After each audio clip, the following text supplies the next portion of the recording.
আমি আপনাদের স্বাগত জানাই আমার কথা শুনবার জন্যে। বাংলাদেশ কতটা স্বাধীন, বাংলাদেশের মানুষ কতটা স্বাধীন, সাধারণ মানুষ কতটা স্বাধীন, মানুষের অধিকার কতটা আছে, এগুলো নিয়ে নানা রকমের প্রশ্ন থাকতে পারে। কিন্তু এই যেই প্রশ্নগুলো আছে, সেই প্রশ্নগুলো তুলবার কাজ বা দায়িত্ব যাদের, সেই গণমাধ্যম কতটা স্বাধীন। এদেশে এখন গণমাধ্যমের উপর ঠিক কী ধরনের চাপ দেখা যাচ্ছে? একটা বিষয় আমি দীর্ঘদিন বলেছি বিভিন্ন মহলে, বিভিন্ন অনুষ্ঠানে, যে অনেক রকমের চাপ আছে। একটা তো হলো সংবাদ মাধ্যমের মালিকানা।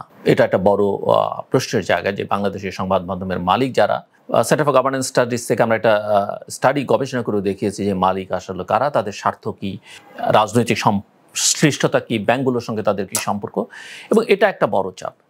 সাংবাদিকটা পলিটিসাইজড হয়ে গেছে, সেটা আরেকটা চাপ। তারা আওয়ামী সাংবাদিক, জাতীয়তাবাদী সাংবাদিকদের নানা রকমের প্রলোভনের মধ্যে ফেলে দেওয়া হচ্ছে, সেটা বিভিন্ন মহল থেকে, সরকারের দিক থেকে, বিভিন্ন প্রতিষ্ঠানের দিক থেকে, ব্যবসায়ীদের দিক থেকে, সেটা আরেকটা সমস্যা। নানা ধরনের আইন কানুন, digital security act, cyber security act, সেগুলো এক ধরনের চাপ তৈরি করেছে। এক ধরনের সেলফ সেন্সরশিপের মধ্যে সাংবাদিকরা থাকেন।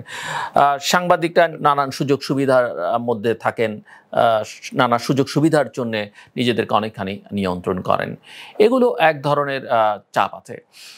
ফর্মাল ওয়ের বাইরে ইনফর্মাল নানান ভয়ভীতি, সেটা ক্ষমতাসীনদের দিক থেকে, ক্ষমতার বাইরের দিক থেকে, বিরোধী দলের দিক থেকে, প্রভাবশালীদের দিক থেকে, ব্যবসায়ীদের দিক থেকে আছে, সেগুলো কিন্তু এক ধরনের সংকট তৈরি করে। বাংলাদেশে সাংবাদিকদের নির্যাতন এবং হুমকি থেকে শুরু করে খুনের ঘটনাও ঘটেছে। তবে এ ধরনের পরিস্থিতি যে সবখানে বা সকলেই এর মুখোমুখি হচ্ছেন, সেটাও বলা যাবে না।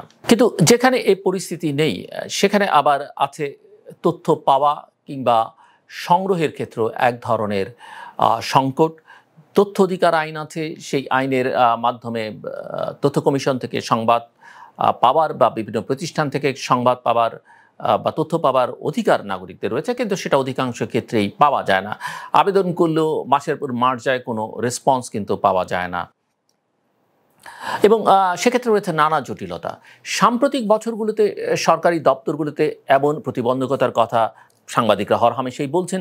কেন্দ্রীয় ব্যাংক, পরিকল্পনা কমিশনের নানান দপ্তর এবং সরকারি অন্যান্য দপ্তরগুলোতে সাংবাদিকদের প্রবেশে কখনো কখনো নিষেধাজ্ঞা, কখনো কখনো কড়াকড়ি বেশ আলোচিত হয়েছে। এর সমালোচনা করেছে বিভিন্ন সাংবাদিক সংগঠনগুলো, জাতীয়ভাবে এবং আন্তর্জাতিকভাবেও কখনো কখনো এইসব প্রশ্ন বিভিন্ন আলোচনায় উঠে এসছে। এসব ঘটনায় সাংবাদিকরা তথ্য সংগ্রহে বাধার মুখে পড়েছেন। এখন পর্যন্ত যেসব জায়গায় সাংবাদিকদের ঢুকতে বাধা আসছে, সেখানে কোথাও কিন্তু ভুল নিউজের কারণে এটা হয়নি, বরং তারা একটা জিনিস গোপন রাখতে চেয়েছে, সেটা সাংবাদিকরা প্রকাশ করে দিয়েছে। সে কারণে সাংবাদিকদের অ্যাক্সেসটা বন্ধ করে দেওয়া হচ্ছে বা হচ্ছে। আমরা জানি যে শুধু তথ্য সংগ্রহ করতে গিয়ে প্রথম আলোর সাংবাদিক রোজিনা ইসলাম কী ধরনের পরিস্থিতির মুখোমুখি হয়েছিলেন, এবং তাকে কারাবরণ পর্যন্ত করতে হয়েছে, এবং সেটা নিয়ে জাতীয় এবং আন্তর্জাতিকভাবে নানা মহল তাদের ক্ষোভ অসন্তোষ প্রকাশ করেছেন। এবং নানামুখী কারণে সরকার বা রাষ্ট্র সংশ্লিষ্ট কোনো তথ্য প্রকাশের ক্ষেত্রে চাপের মুখোমুখি হচ্ছেন অনেক সাংবাদিক। তবে ইদানিং সরাসরি সরকার সংশ্লিষ্ট নয় এমন চাপও আসছে বলে আমরা বিভিন্ন সাংবাদিকদের কাছ থেকে শুনি।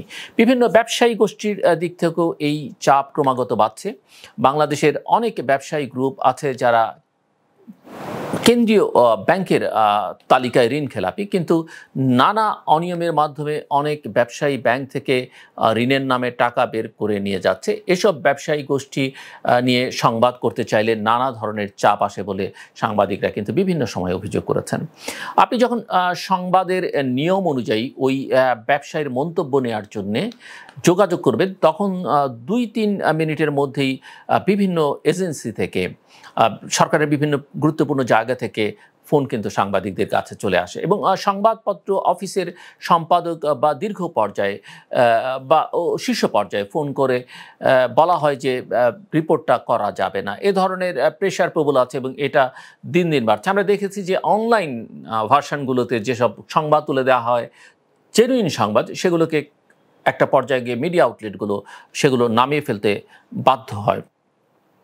এবং এটা কিন্তু প্রায় প্রতিনিয়ত ঘটছে। আন্তর্জাতিক সংগঠন রিপোর্টার্স উইদাউট বর্ডার্সে বিশ্বের বিভিন্ন দেশে গণমাধ্যমগুলোর পরিস্থিতি নিয়ে একটি মুক্ত গণমাধ্যমের সূচক তৈরি করে। আপনারা জানেন, এটি আমি আগেও কথা বলেছি, যেখানে বাংলাদেশের অবস্থান হয় 163তম, যা দক্ষিণ এশিয়ার মধ্যে সর্বনিম্ন।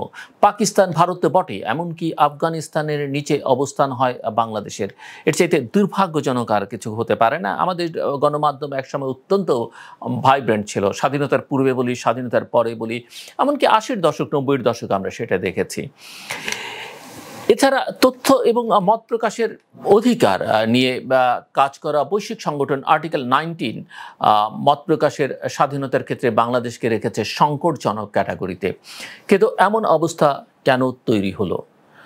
বাংলাদেশের বিভিন্ন প্রতিষ্ঠানে জবাবদিহিতার সংকট তৈরি হয়েছে এবং বিষয়টির রাজনৈতিক চেহারা দেখা যাচ্ছে। আমরা অপরাধকে অপরাধ হিসেবে দেখতে পারছি না। এই যে সামগ্রিকভাবে অসহিষ্ণুতা তৈরি হয়েছে, যেটা আসলে দীর্ঘদিন ধরে চলে আসছে, তাতে আরও রসদ জুগিয়েছেন নিবর্তনমূলক বিভিন্ন আইন। গণমাধ্যমের স্বাধীনতার সূচকে বাংলাদেশের যে অবনমন, তার পেছনে নিবর্তনমূলক আইনগুলোর ভূমিকা রেখেছে বলেই অনেকে মনে করেন, যেটি আমি শুরুতে উল্লেখ করেছিলাম। মানবাধিকার কর্মীরা তা মনে করেন, আন্তর্জাতিক সাংবাদিকদের যে সংগঠন আছে বিভিন্ন, তারাও তাই মনে করেন। বাংলাদেশের বহুল আলোচিত বা বিতর্কিত ডিজিটাল সিকিউরিটি আইন পরিবর্তন করে 2023 সালে নতুন একটি আইন করা হয়, যার নাম দেওয়া হয়েছে সাইবার সিকিউরিটি অ্যাক্ট বা সাইবার নিরাপত্তা আইন।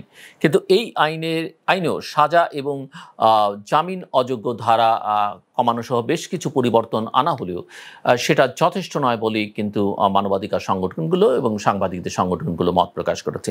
এর কারণ হিসেবে বলা হচ্ছে যে আইনে বিনা পরোয়ানায় গ্রেপ্তার এবং জব্দ এবং মানহানি, বিশৃঙ্খলা সৃষ্টি সহ বিভিন্ন ধারার অপব্যবহারের সুযোগ থেকে যাওয়া।